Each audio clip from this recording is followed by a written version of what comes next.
Burmo joins us now, the Finance Minister, his first go around putting a budget together. Mate, if the ABC can only find one or two losers, it seems like you put together a pretty good political document. But to those sitting watching those debt pictures, what is there not to worry about some of the bigger numbers in this further down the track? Well, g'day, Paul, and thanks for the opportunity tonight. Look, what we've done is put together a budget that has been true to the types of promises that we made way back at the last election when we said we were going to deliver a strong economy that created jobs growth for Australians and funded the essential services Australians rely on. Now, in the interim, of course, we've had a global pandemic that has knocked parts of the world for six, knocked parts of our economy for six for a period of time, and knocked parts of our budget for six. But we've been able, because of the management through the COVID crisis, to get to a point where we're seeing strong economic growth. We've got more Australians now in work today than we had pre-pandemic. We're the only country across the developed world to be in that position where we've actually got more people back in work pre-pandemic. Everybody else is still struggling to get back to that starting point. And that has given us the window of opportunity to be able to invest in our aged care services, in our mental health services, in careful, targeted ways, but in ways that we're doing that still keep net debt lower than had been forecast in last year's budget. So we've actually managed to improve the economic circumstances enough to be able to make these investments and bring net debt down compared to what it was, both in absolute terms and as a share of the economy.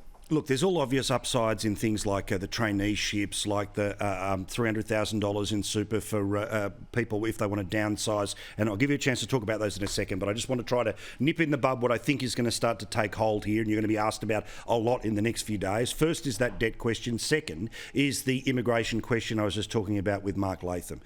In part of the document's suggestion at one point, we're going to be bringing in 237,000 new people to the country who aren't already here. At the same time, as we're being told that would be something that would mean Australians don't get a pay rise, because if there are more people competing for jobs, then those numbers stay down. The fewer people competing for those jobs means the wages go up. So what's the logic of 237,000 people coming in just 1 year? So our migration policy settings in terms of migration to Australia, we have maintained at a consistent level from what they were entering COVID. And that operates as a cap, not a target, a ceiling, not a target. And importantly there, the focus always has to be on the quality of migrants coming into Australia, making sure that we have people who are going to make a net economic contribution, as so many people coming to this country have done over the years. Now, of course, when we reopen borders over a period of time, we will expect to see some significant movements of people overall, a return of some permanent residents, potentially to Australia, potential return in relation to international students and other temporary visa holders coming back in over a period of time as well. So there's a lot of different moving parts that will come about in terms of the numbers of people that might come in or out of our country, but people should have absolute confidence in two things. One is we won't be reopening the borders until it is safe to do so, because continuing to suppress COVID is a key factor in our economic success as well as our health and safety. And the second thing is that when it comes to the permanent migration program to this country, we will maintain a resolute focus on how we ensure those places are filled by people and families who are making the type of contribution as taxpayers to our country that Australians rightly expect.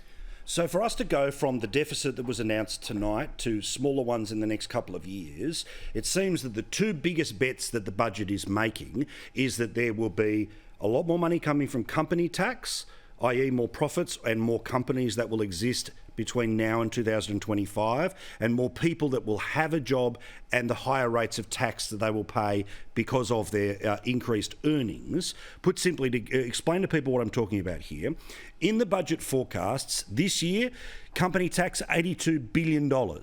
By June 2025, we're talking about $100 billion. So $20 billion up in the next couple of years. Income tax goes from $219 billion up to $261 billion.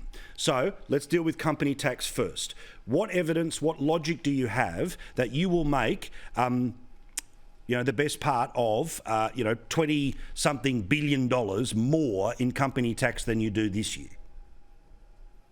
This is a factor of economic growth that is forecast, and it's forecast still at relatively careful and cautious levels. And you look at the types of assumptions that drive things like company tax revenue in Australia. For example, iron ore prices. We are still projecting a trajectory downwards of iron ore prices to a $55 a tonne level.